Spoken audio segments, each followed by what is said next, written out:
Hello and welcome to the 445 Productive Through Joy show with your host and your boy, Dr. Michael Datcher. The show airs each weekday morning, hella early AF at 4:45 a.m. here on YouTube's Michael Datcher channel. Then 4:45 p.m. on Facebook Live. Guys, today we are talking about self-care and how self-care is really a fundamental element to having a high level of productivity. So get ready for a great show. If you're new, you can go to productivethroughjoy.com, see about us. We speak to groups, schools, and organizations about being productive through joy. We have a series of extraordinary webinars and workshops. It's all there on the site. Holla, and we'll holla back, all right? If you're new, allow me to say a few words about myself. This is your host and your boy, Dr. Michael Datcher, author of the New York Times bestseller Raising Fences, author of the acclaimed historical novel Americas, author of the Pulitzer Prize-nominated Animating Black and Brown Liberation. I'm the board president of the World Stage, a great nonprofit here in LA's Crenshaw District. My educational background is UC Berkeley as an undergrad, my master's UCLA, and my PhD in English Lit from the University of California at Riverside. Guys, I'm an expert at being productive, all right? I don't say that to brag or boast. I say it because people are almost always surprised to hear about that background when they hear what we call my deep background. I am the product of a young girl who was assaulted at age 16, gave birth to me at age 17 as a result of that assault, and subsequently gave me up for adoption to a single divorcee. At the time, no biological father, no adopted father. Listen, difficult times for the young MD at his cool Modi famously said, "How you like me now?"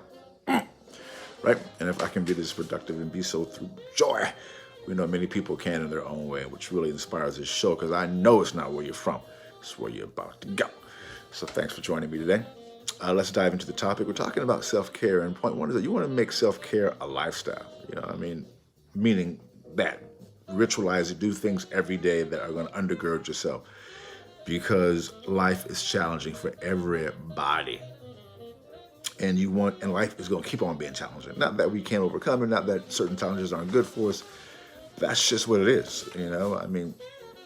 Real talk today, and not that we need to be overwhelmed all the time or depressed or sad about all of those things happen, and we can engage in self-care around those things. But just to keep it real, that's what life is. Life is a perpetual series of challenges. Pretty much, even those with the most silverest of silver spoons in your mouth.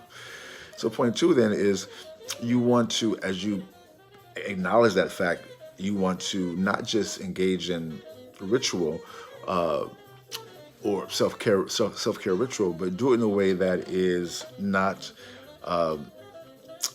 rote. We just do it to do it. You want to be able to have a passion about it, that it's a vibrant thing, because it can be, for those of us who engage in these types of rituals, it's a lot.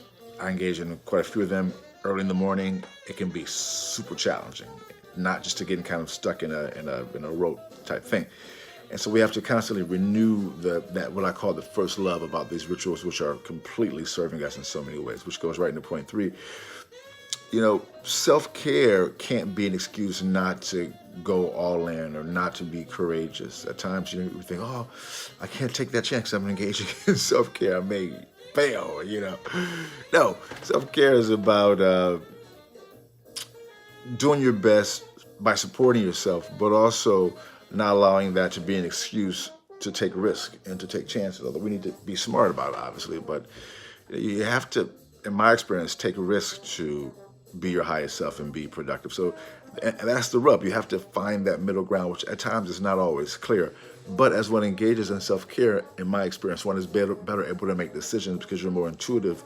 It makes you more intuitive when you really engage in ritualized self-care. You're able to kind of discern situations, things that could be dangerous, things that can be unsafe at times, things that seem about right, and you can discern those situations and make decisions at times in the moment, because at times it does depend upon having to make a decision in the moment. So, boom goes the dynamite. That's all we have for today's show.